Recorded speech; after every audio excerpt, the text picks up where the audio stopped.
সুপ্রিয় দর্শক, আসসালামু আলাইকুম। Welcome back to my YouTube channel. আশা করি সবাই ভালো আছেন। চলে আসলাম আরও একটি নতুন রেসিপি নিয়ে। আজকের রেসিপি ছোলার ডাল দিয়ে কাতলা মাছের কাবাব রেসিপি। এই রেসিপিটি ছোট বাচ্চাদের খুবই পছন্দের একটি রেসিপি। যেসব বাচ্চারা মাছ খেতে চায় না তাদেরকে এভাবে মাছের কাবাব বানিয়ে দিলে তারা খুশি হয়ে আরও খেতে চাইবে। আমি এটাকে ভেঙে দেখাচ্ছি, দেখেন কত সুন্দর হয়েছে, ভিতরেও অনেক সফট ও টেস্টি হয়েছে, আর উপর থেকে অনেক মুসমুসে। অতিথি আপ্যায়নেও আপনি এই রেসিপিটি বানিয়ে দিতে পারবেন। মেহমানরা খেয়ে অনেক খুশি হবে। আর এই ভিডিওটি যদি ভালো লেগে থাকে অবশ্যই একটি লাইক দিয়ে দিবেন। এই রেসিপিটি তৈরি করার জন্য আমি কাতলা মাছ নিয়েছি। কাতলা মাছের পেটি নিয়েছি 6 পিস। এখন এই মাছগুলো আমি পানি দিয়ে সিদ্ধ করে নিব। তার জন্য কড়াইয়ে মাছগুলো দিয়ে পানি দিয়ে দিব, সাথে পরিমাণ মতো লবণ দিয়ে একটু নেড়ে চেড়ে দিয়ে সিদ্ধ করা পর্যন্ত অপেক্ষা করব। আপনারা চাইলে অন্য কোনো মাছ দিয়েও করতে পারবেন, বা মাছের পেটি বাদে পিঠের অংশ দিয়েও করতে পারবেন। আমি এখানে কাতলা মাছটাই নিয়েছি। এখন ঢাকনা দিয়ে ঢেকে দেব সিদ্ধ হওয়া পর্যন্ত। ঢাকনা খুলে একটু নেড়ে চেড়ে দিয়েছি। আমার মাছটা সিদ্ধ হয়ে গেছে। এখন আমি মাছগুলো উঠিয়ে পানি ঝরিয়ে নিব আর ঠান্ডা হওয়া পর্যন্ত অপেক্ষা করব। অন্যদিকে আমি ছোলার ডাল সিদ্ধ করে নিয়েছি। ছোলার ডালগুলো সিদ্ধ করে ম্যাশ করে আলাদা রেখে দিয়েছিলাম। এখন বাটিতে আমি সেই ছোলার ডালগুলো দিয়ে দিব, তার সাথে দিয়ে দিব সিদ্ধ করা মাছগুলো। আমি মাছ থেকে কাটা অংশগুলো ফেলে দিয়ে মাছগুলো বেছে নিয়েছি। এখন এর মধ্যে দিয়ে দিব লাল মরিচের গুঁড়া, দিয়ে দিব জিরার গুঁড়া, তারপর দিব ধনিয়ার গুঁড়া,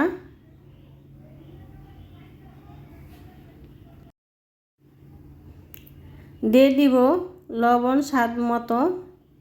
আমি এখানে 1 চা চামচ লবণ নিয়েছি। আপনারা আপনাদের স্বাদ অনুযায়ী লবণ নেবেন। দিয়ে দিব হলুদের গুঁড়ো,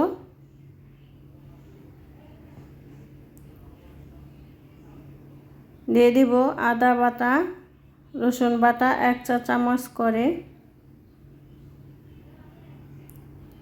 দিয়ে দিব পেঁয়াজ কুচি আর কাঁচামরিচ 2 পিস কুচি কুচি করে কেটে নিয়েছি।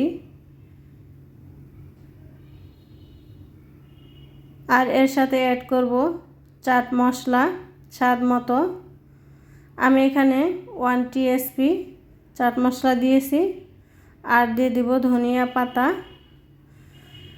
আমার সব উপকরণগুলো এই বাটিতে ভরে গিয়েছিল, তাই আমি একটু বড় বলে নিয়ে নিলাম। এখন দিয়ে দিব একটি ডিম, দিয়ে দিব সাদা মরিচের গুঁড়া, আপনারা কালো গোলমরিচের গুঁড়াও দিতে পারবেন। দিয়ে দিব কর্নফ্লাওয়ার 2 টেবিল চামচ, তারপর আমি 1 টেবিল চামচ যোগ করে নিয়েছিলাম। এখন সবগুলো উপকরণ আমি হাতে ভালো করে মথে নিব।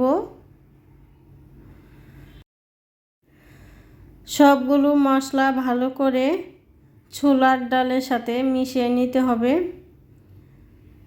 এ পর্যায়ে আমার মশলা একটু কম মনে হয়েছে, তাই এর জন্য আমি দিয়ে দিলাম হালকা একটু লবণ, আরও 1 টেবিল চামচ কর্নফ্লাওয়ার আর মরিচের গুঁড়া, আর দিয়ে দিব তেল 1 টেবিল চামচ। এখন আবারও ভালো করে মিশিয়ে নিব।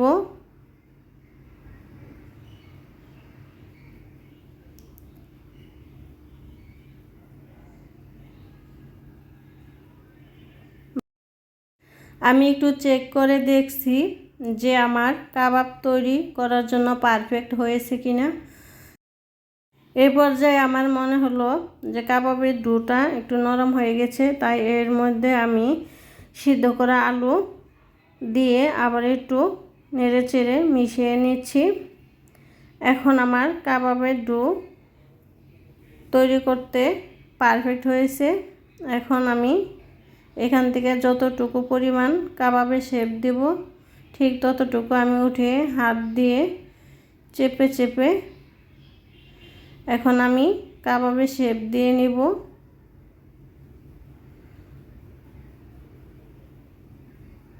আস্তে আস্তে চাপ দিয়ে নিতে হবে, বেশি জোরে দেওয়া যাবে না। আর এটার সাথে সাথে আমি অন্য একটি বাটিতে কিছু ময়দা নিয়েছি, ময়দার মধ্যে ভালো করে মিশিয়ে হালকা চাপ দিয়ে আমি সাইডে রেখে দেব। আর এই কাবাব তৈরি করতে সাথে সাথেই তেলে ভেজে নিতে হবে, এটা তৈরি করে রেখে দেওয়া যাবে না।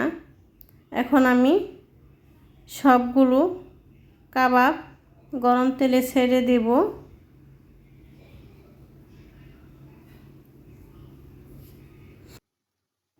আমি একটা একটা করে সবগুলো কাবাব গরম তেলে ছেড়ে দিয়েছি।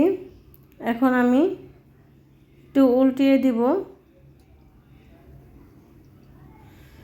মিডিয়াম আঁচে ভাজতে হবে, বেশি হাই হিটেও দেওয়া যাবে না, আবার লো হিটেও ভাজা যাবে না, তাহলে ভিতরে তেল ঢুকে যাবে।